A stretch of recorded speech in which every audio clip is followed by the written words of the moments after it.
जोहार जय मूल्यवासी में संकेत और आप देख रहे हैं एमएन टीवी। महाराष्ट्र के कोल्हापुर जिले में ब्राह्मणवादी ताकतें धार्मिक दंगे कराने की मंशा से काम कर रही हैं। 6 जून 2023 को जब सारे राज्य में छत्रपति शिवाजी महाराज का राज्याभिषेक दिन मनाया जा रहा था, तब ही ब्राह्मणवादी मानसिकता के लोग किसी एक मुस्लिम नौजवान के व्हाट्सएप स्टेटस का बहाना बनाकर कोल्हापुर में दंगे कराना चाहते थे। उन्होंने ऐसे प्रयास भी किए हैं।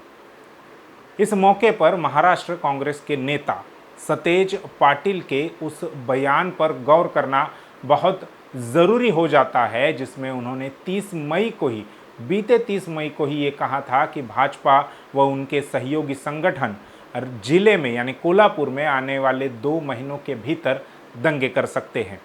सतेज पाटिल का यह बयान इसलिए महत्वपूर्ण है क्योंकि वे पहले ही गृह राज्य मंत्री की जिम्मेदारी संभाल चुके हैं। उनके पास इंटेलिजेंस की पुख्ता जानकारी है। सतेज पाटिल के बयान के 7 दिन के बाद ही कोल्हापुर जिले में दंगे कराने के लिए संघ परिवार रास्ते पर उतर आया।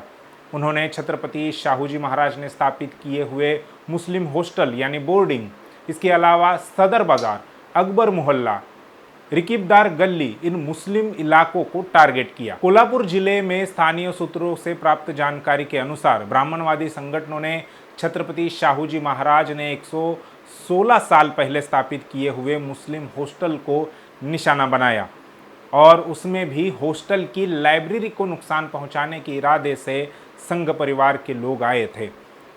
आरएसएस इस तरह से मुस्लिमों को टारगेट नहीं कर रहा है, बल्कि छत्रपति शाहूजी महाराज, उनके विचार व उनके द्वारा निर्मित वास्तुओं को ही वे खत्म करना चाहते हैं। दिखाने के लिए मुसलमानों को सामने किया जा रहा है, लेकिन उन्हें छत्रपति शाहूजी महाराज की गौरवशाली विरासत को ही समाप्त करना है। आरएसएस का यह हमला मुस्लिम हॉस्टल पर नहीं बल्कि छत्रपति शाहूजी महाराज पर होता हुआ दिखाई दे रहा है।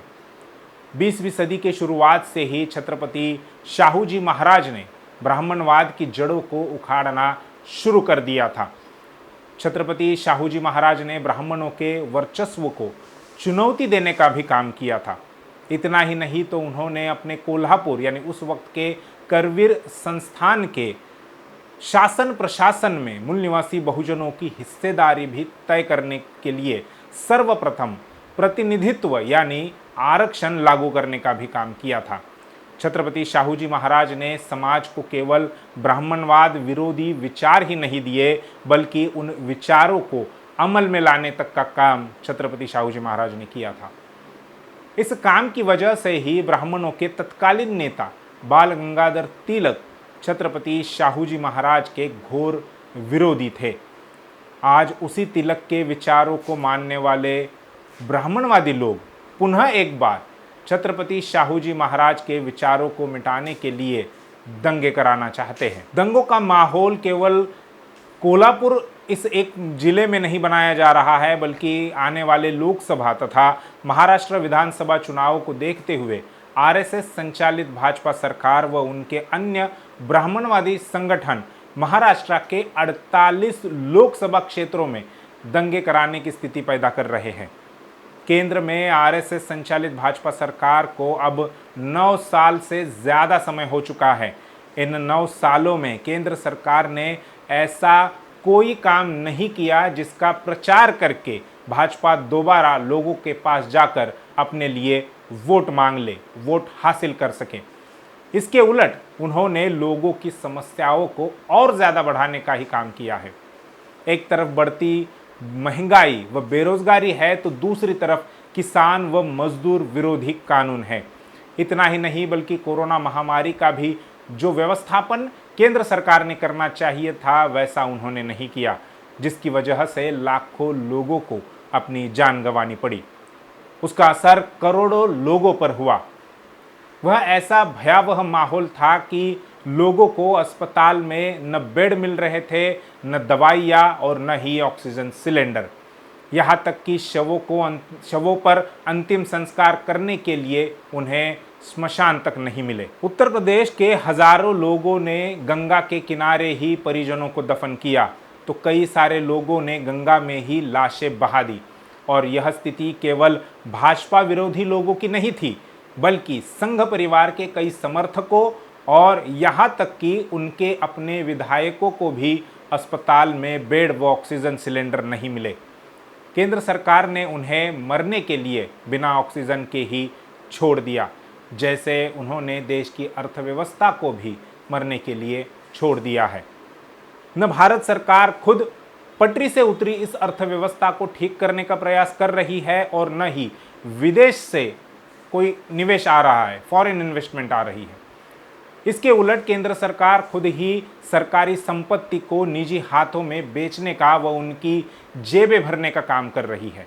कोरोना काल में किए लॉकडाउन में जहां एक तरफ मजदूर सड़कों पर हजारों किलोमीटर पैदल चलने के लिए मजबूर थे, वहीं दूसरी तरफ अंबानी, अडानी जैसे पूंजीपतियों की संपत्ति में बेतहाशा बढ़ोतरी हो रही थी।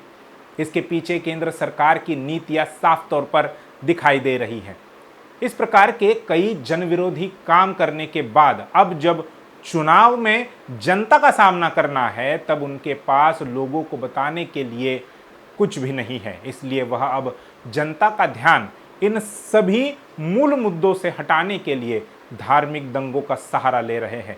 जैसे 2019 के लोकसभा चुनाव से पहले उन्होंने पुलवामा हमले का सहारा लिया था। कई राजनीतिक जानकारों व सामाजिक विश्लेषकों का मानना है कि संघ व भाजपा महाराष्ट्र के 48 लोकसभा चुनाव क्षेत्रों में दंगे व फसाद करवा सकते हैं या उसकी तैयारी कर रहे हैं। वे इसके पीछे दो वजह बताते हैं। पहली वजह ये कि मूल मुद्दों से लोगों का ध्यान हटाना, और दूसरी वजह ये कि महाराष्ट्र में एकनाथ शिंदे का प्रभावहीन हो जाना। भाजपा ने महाराष्ट्र में शिवसेना को कमजोर करने के लिए एकनाथ शिंदे का उपयोग किया, आज भी कर रहे हैं।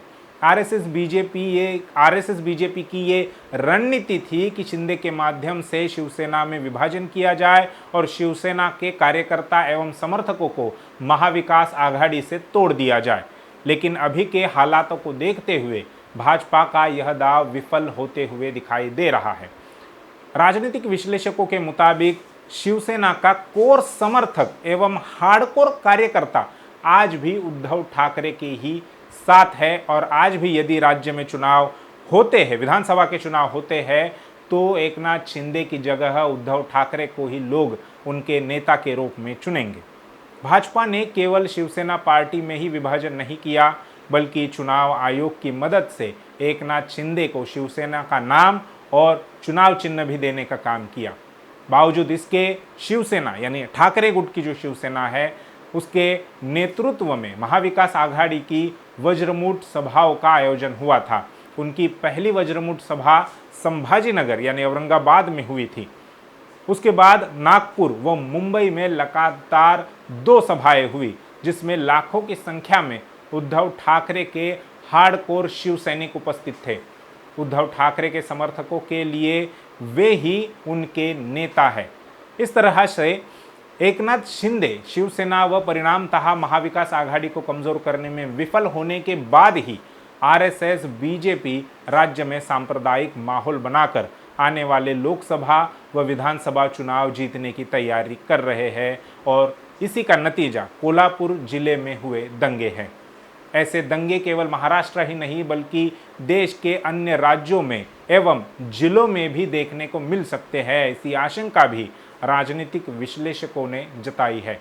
इसका एक प्रयोग हमें रामनवमी के दिन देखने को मिला है। पूर्व गृह राज्य मंत्री सतेज पाटिल के उस बयान के बाद भी पुलिस ने कोल्हापुर जिले में दंगा ना हो इसके लिए किसी प्रकार की कोई कार्रवाई नहीं की, बल्कि पुलिस का रवैया तो दंगे के समर्थन वाला दिखाई दिया, जैसा कि आमतौर पर दिखाई देता है।